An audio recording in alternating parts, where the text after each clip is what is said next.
Wrestlemania 33.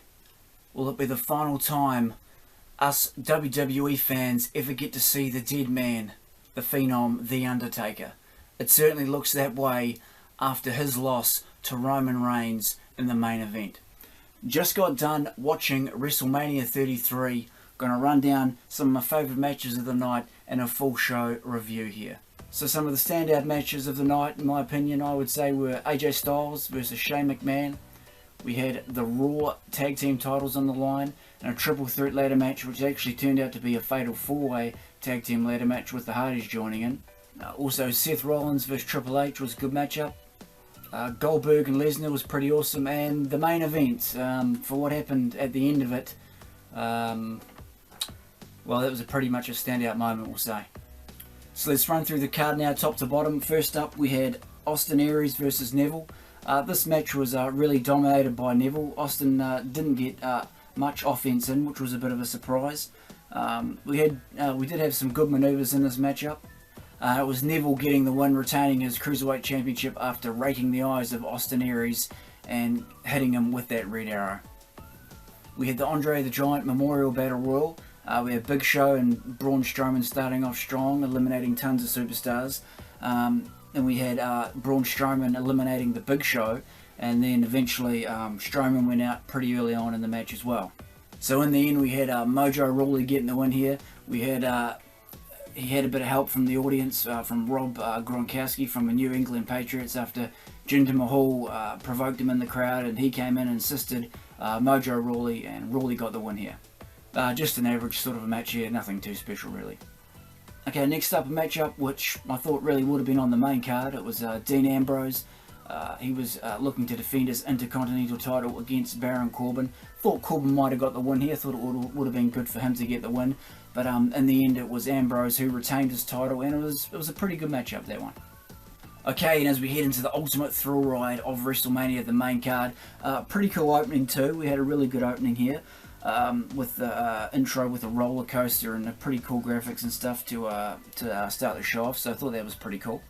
Okay, and for the first matchup on the main card, we had AJ Styles versus Shane McMahon. A great performance in the ring here by Shane O'Mac. He put on a really good match. We had the ref getting KO during the match, garbage bins and all sorts of stuff being thrown into the ring. AJ Styles went for the coast to coast, countered by Shane McMahon, and then he would hit the coast to coast on AJ Styles, so that was a pretty cool moment. Shane missed a big elbow drop onto the announce table from the top turnbuckle, as he does, so he missed that, and AJ Styles won the match with the phenomenal forearm, and a pretty damn good match here to start the show off. Okay, so next up was the match for the United States Championship.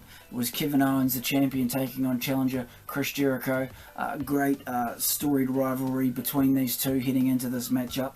And it was Kevin Owens getting the win here with the powerbomb to the apron, and he became the new US champion. Not too bad a match here. Maybe thought it might have been a wee bit better, but it was okay for what it was. Okay, next up was the match for the Raw Women's Championship.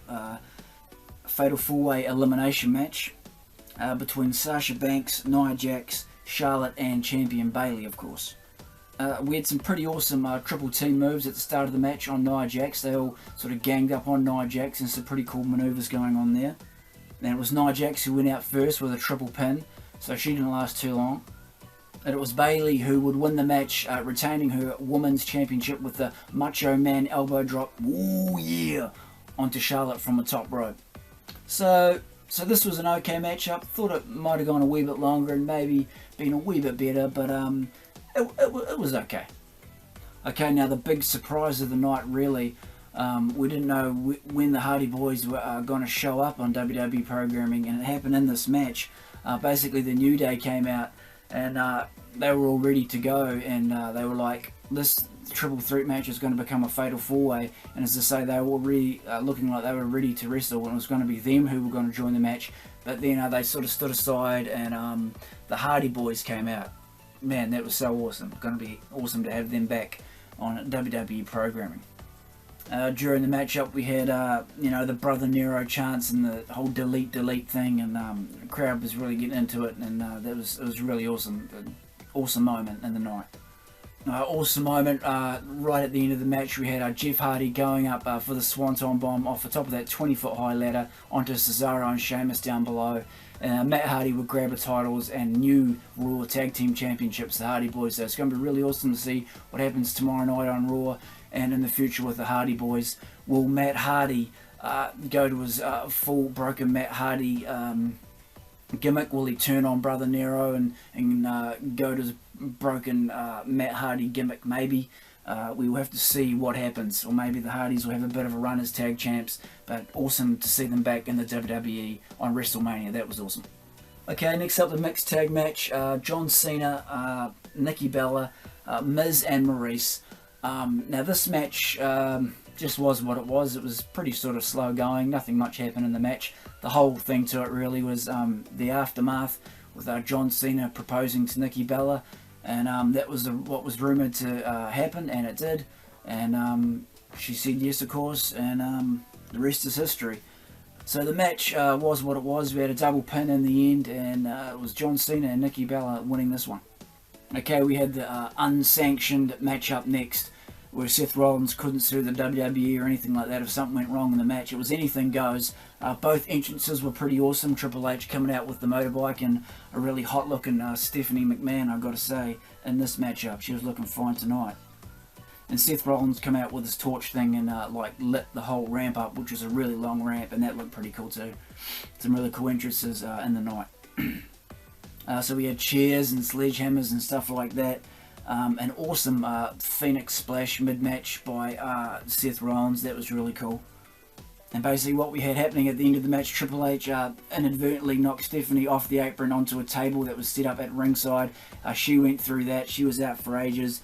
Triple H would turn around and he got pedigreed by Seth Rollins, and that was the end of it. And Seth Rollins got the win here. But yeah, good match, solid matchup. So next up we had Randy Orton versus Bray Wyatt for the WWE Championship.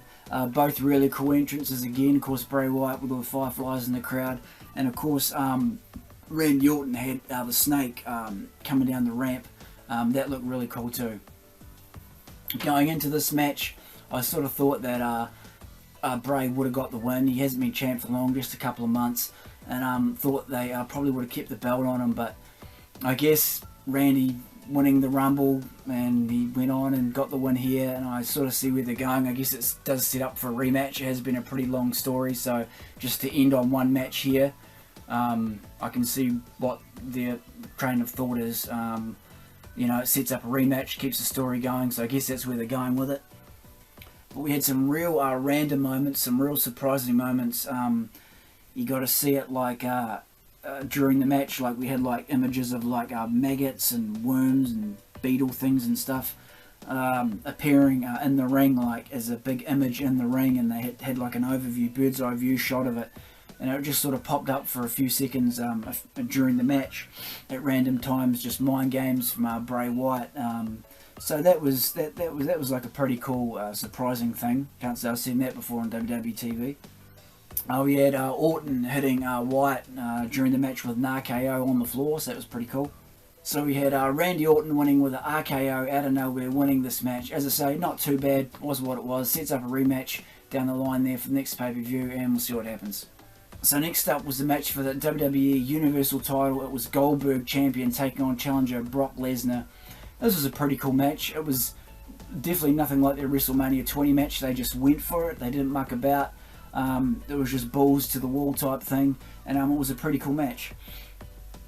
We had Goldberg hitting Lesnar with an awesome spear through the barricade right near the start of the match. That was really cool. A huge spear through the barricade. Took everything out. That was awesome. And the crowd really started to get behind Goldberg at that point. They just wanted to see him do a few moves. I thought the match versus KO was... If he had done this in the match versus KO, that would have been awesome. But anyway, we got to see it finally. We had Brock kicking out of a jackhammer by Goldberg.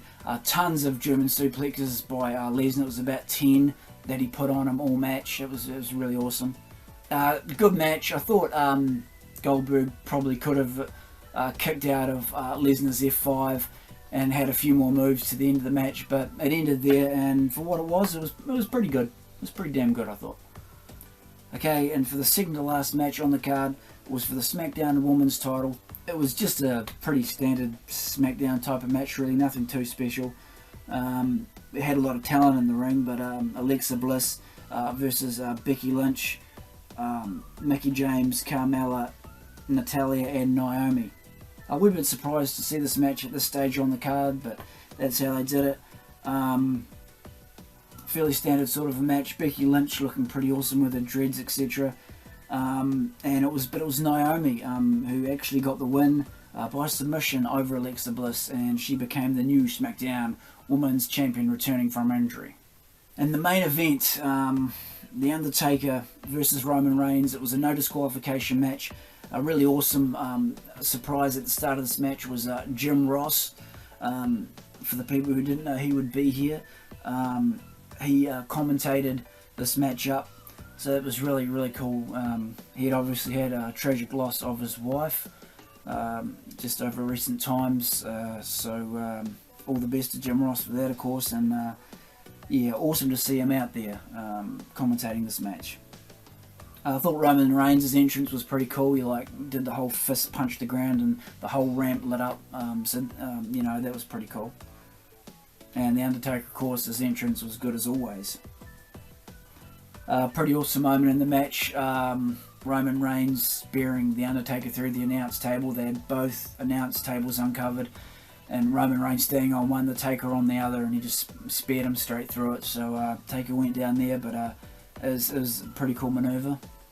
Basically, Roman Reigns survived like a last ride, a choke slam on the chair, and a tombstone from The Undertaker. So he kicked out of a ton of stuff, survived a heap of stuff. Taker was really pretty slow in this match. I mean, he's obviously getting on now, and it was a really slow match in the end. Deliberately slow.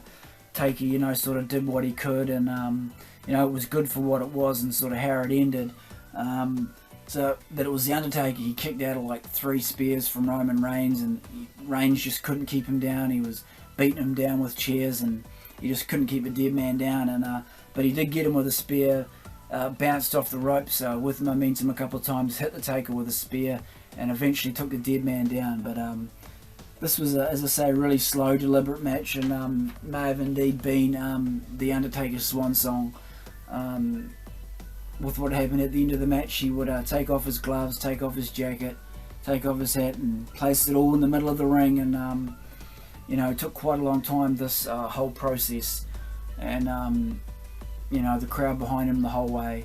And so he sat up at the end of the match and did all that stuff, and basically walked off and went down the ramp. And if this indeed is the last we have seen of The Undertaker, remains to be seen. Haven't seen anything online about it yet. Obviously just come straight to do the review, so whether it's official or not, we'll have to wait and see. But it certainly looks like it could be The Undertaker's swan song, just with the way he left the arena there. But awesome to have Jim Ross commentating the match. Real slow, long, deliberate, drawn out match. Like, the crowd was pretty much dead quiet through the whole thing. But yeah, it was a moment, the way it ended. Reigns just couldn't keep him down. He just kept getting up. But he did get that speared at the end there. And it was Roman Reigns who ended up claiming the yard in the end. It was his yard. Of course, it was a battle of whose yard it was going to be. So we'll just have to see what happens with The Undertaker. Of course, he had that appearance at the WrestleMania 34 promo thing. So you'd sort of think he would be there, but we'll have to wait and see what happens with it. But so I'm giving this show like an 8 out of 10. Pretty good show. Some pretty awesome moments on there. Stack card, like 13 matches, and some good matches in there too. Awesome moments with the Hardys returning, Goldberg and Lesnar going for it. And a pretty awesome moment there with Undertaker at the end as well, and maybe Jim Ross commentating on Taker's last match. We'll just have to wait and see how that all goes. But thanks heaps for tuning in anyway, guys. Give us a thumbs up if you like the vid, and subscribe if you haven't already. Thanks heaps for tuning in, and we will catch you next time here on Stinger Wild.